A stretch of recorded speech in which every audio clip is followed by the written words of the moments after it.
Working on this 85 van with the 306, which is, in my opinion, one of the best engines ever made. Yeah, she's seen better days. Motherfucker still riding pretty good. This entire thing's supposed to be up just a little bit. In fact, it's missing a whole entire shield under there. As you could expect, the wiring's all fiddle around with. We just got dangly wires here. The entire back of the engine smells like ether and automatic transmission fluid.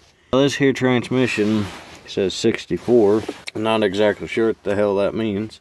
As a matter of fact, the truck that's right there that you can barely see has same engine but has a BorgWarner 3-speed overdrive in it. We got this wire dangling here that I have no idea what the hell goes to. This is looks like a different carburetor, and I could only assume that this is some kind of looks like the governor, I would assume, for the transmission. And there was a transmission line leaking, and I think this might be it. Not to mention this here is supposed to be holding this on. I guess we'll have to crawl underneath and see what the f is going on. This here, the shifting mechanism, is down somewhere down up and underneath there. Now I did use my phone as a borescope, I guess, underneath there. And where you see all of that is the transmission pan itself. The rear fittings are not, in fact, they're rusty and dry, so they're sealed. I did discover it actually had a new starter put on it.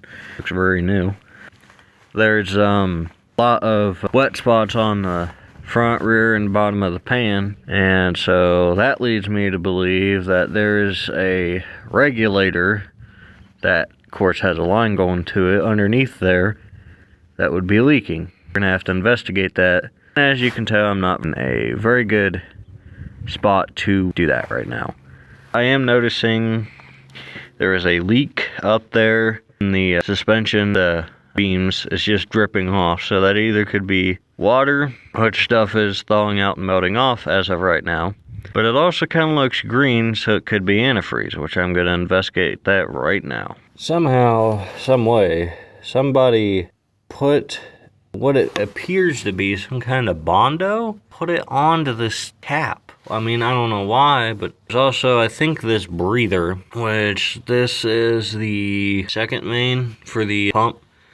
Of course, this is held together by a fucking zip tie. I don't know if that might be clogged or something, but that has a lot. I mean, not visually a lot, but it's just a lot for a breather to have this much gunk around it, and let alone this. I don't know why anyone would do that, but I have to get the alligator grips and see what this is all about. I have no idea what's going on, but I managed to get it loose with grips here, and got to see what's going on. Watch it explodes on my hand or something. No, that's impossible. What? What? Oh my, why? Why? What is down there? Yeah, it looked kind of dirty downside there.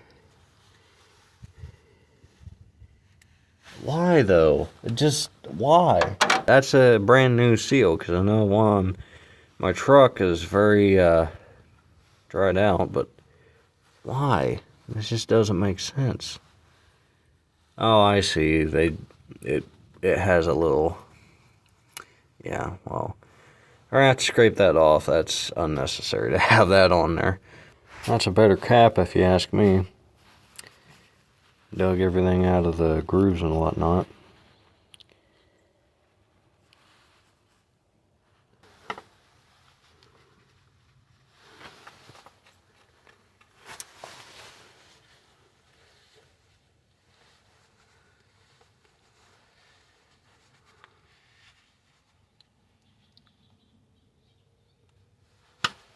There we go.